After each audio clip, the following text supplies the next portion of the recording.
وراثت ہوتی ہے کسی کے مرنے کے بعد کسی کو جو حصہ ملتا ہے وہ وراثت کہلاتی ہے۔ سب سے پہلی بات تو جان لیجئے، اور یہ ایتھنٹک بات ہے، بہت ہی مستند بات ہے، کہ دنیا کے کسی بھی مذہب میں یہ بتایا ہی نہیں گیا ہے کہ اگر کسی شخص کا انتقال ہوگا تو اس کی پراپرٹی کیسے تقسیم کی جائے گی، کیسے ڈیوائیڈ کی جائے گی۔ ایسا کسی کے پاس کوئی نظام نہیں ہے، نمبر 1۔ نمبر 2، مجبور ہو کر کے یا تو بادشاہ نے یا پارلیمنٹ نے، ان دونوں نے مجبور ہو کر کے، چاہے وہ جس مذہب کے ماننے والے رہے، انہوں نے مجبور ہو کر کے ایک حصہ متعین کیا کہ فلاں کو اتنا ملے گا، فلاں کو اتنا ملے گا، فلاں کو اتنا ملے گا، اور فلاں کو کچھ بھی نہیں ملے گا۔ یہ انہوں نے مجبور ہو کر کے تقسیم کیا۔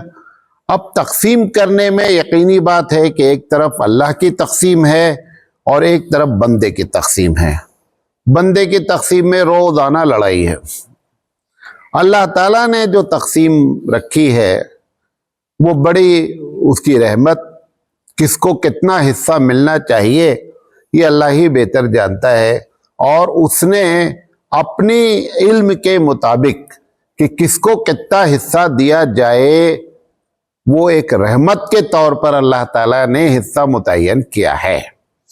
اب لوگوں کو سب سے پہلے تو کسی کو اعتراض کرنا ہی نہیں چاہیے تھا، دنیا کے کسی مذہب والوں کو، کیونکہ کسی مذہب میں بھی جو ہے وہ انہیریٹنس یعنی تقسیم وراثت کا کوئی نظام ہی نہیں ہے، لہذا اسلام پر اعتراض کرنے کا کسی کو حق ہی نہیں ہے۔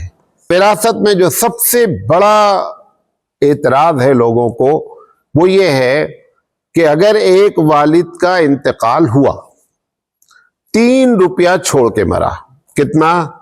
3 روپیہ چھوڑ کے مرا، ایک لڑکا ہے اور ایک لڑکی ہے، بقیہ کوئی نہیں ہے، تو 2 روپیہ چلا جائے گا لڑکے کو اور 1 روپیہ چلا جائے گا لڑکی کو۔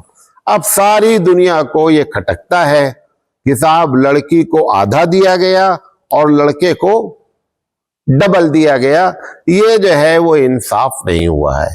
انصاف تو درکنار ہے، میں یہ بتا رہا ہوں کہ یہ رحمت ہے، یہ رحمت ہے اللہ کی کہ 1 دیا ہے اور اس کو لڑکے کو کیا دیا ہے؟ 2 دیا ہے۔ وہ رحمت کیسے ہے وہ آپ کے سامنے بتانا چاہتے ہیں، غور سے سنیے گا۔ سب سے پہلی چیز جو 1 روپیہ دیا ہے لڑکی کو، اس کی وجہ یہ ہے کہ اگر ابا کا انتقال ہوا اور لڑکی کی شادی نہیں ہوئی ہے، یہ ذمہ داری کس کے اوپر آئے گی؟ بھائی کے اوپر آئے گی۔ جب تک اس کی شادی نہیں ہوگی تب تک ذمہ داری کس کو سنبھالنا ہے؟ بھائی کو سنبھالنا۔ اگر پڑھ رہی ہے تو فیس کس کو بھرنا ہے؟ بھائی کو بھرنا ہے۔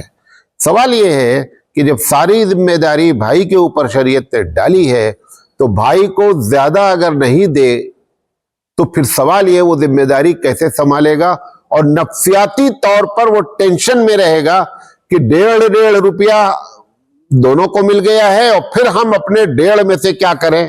اس لڑکی اپنی بہن کے اوپر خرچ کرے، اس کو ٹینشن سے بچایا۔ اس لڑکی کو 1 روپیہ دے کر کے اس کے ذہن میں یہ بات ڈال دی کہ تمہارے اوپر بھی کوئی احسان نہیں ہو رہا ہے، 2 روپیہ انہوں نے پایا ہے لہذا وہ آسانی سے آپ کے اوپر خرچہ کر رہے ہیں۔ سمجھ میں آ رہی بات؟ نمبر 1، جب لڑکی اگر شادی شدہ ہے، مثال کے طور پر وقتاً فوقتاً ہو سکتا ہے کہ اس کی والدہ حیات ہوں، وہ میکے آئے گی۔ جب وہ میکے آئے گی تو کس کا کھائے گی؟ بھیا کا کھائے گی۔ ایسا نہیں ہے کہ جب لڑکی میکے آئے گی تو اپنا ٹفن لے کر کے آئے گی، ایسا نہیں ہوگا، بلکہ کھائے گی کس کا؟ بھیا کا۔ اب بھیا کا ہی جب کھانا ہے تو بھیا کو زیادہ ملنا چاہیے تاکہ جب وہ میکے سے آوے تو بھیا کو ٹینشن نہیں ہو اور اس کو بھی اس بات کا احسان ہو کہ بھیا کوئی احسان نہیں کر رہے ہیں، دونوں کے اوپر رحمت کی گئی ہے۔ نمبر 3، جو ہماری بیویاں ہوتی ہیں عموماً جو ہے 4 جوڑے جلدی سے آپس میں نہ اکٹھا رہنا چاہتے ہیں نہ محبت کرتے، اس میں ایک جوڑا ہے نند اور بھابھی کا۔ تو ہماری بیوی کی وہ ننند ہے، اگر وہ یہاں آئے گی میکے اپنے بھیا سے ملنے یا امی سے ملنے اور برابر کا حصہ لے جا چکی ہے یہاں سے، تو بھابھی کیا بولیں گی؟ اب یہاں کیا کرنے آئے ہو؟ اپنا حصہ بھی لے کے چلے گئے اور پھر آ کر کے یہاں پر ڈیرا ڈالے ہو۔ بھابھی کا بھی منہ بند کرا دیا اللہ تعالیٰ نے۔ بھابھی کو بھی محسوس ہو رہا ہے کہ نہیں، یہ 1 ہی روپیہ لے کر کے گئی ہے اور 2 روپیہ کس کو ملا ہے؟ ہمارے شوہر کو ملا ہے۔ لہذا اس طریقے سے جو اللہ کی تقسیم ہے وہ نہایت درجے کی کیا ہے؟ رحمت ہے۔ ایک کو ٹینشن سے نکالا ہے، دوسرے کو احسان نہ لادنا، کیونکہ احسان، کسی پر احسان ہونا یہ بھی تو اس کو ٹینشن دلاتا، اس سے بھی بچایا گیا ہے۔ لہذا بھائی اور بہن دونوں کے لیے جو اللہ نے تقسیم رکھی ہے وہ نہایت رحمت کی بنیاد پر رکھی گئی ہے۔